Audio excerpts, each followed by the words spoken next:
Welcome to How to Solve.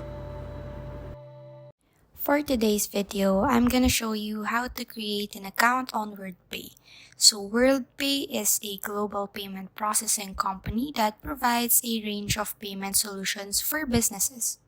These includes credit card processing, online payments, mobile payments, point of sale systems, and more. Businesses can choose the solutions that best fit their requirements. So to create an account, visit this link and then click on sign up. And then just click the connect with sales.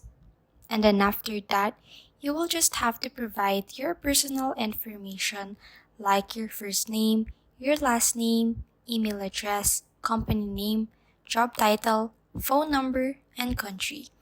Click on submit once done, and then follow the prompts and provide any additional information or documentation that may be required during the account setup process.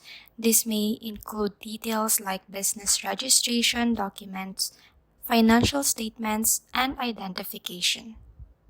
Please like and subscribe for more content. We'll see you in the next one.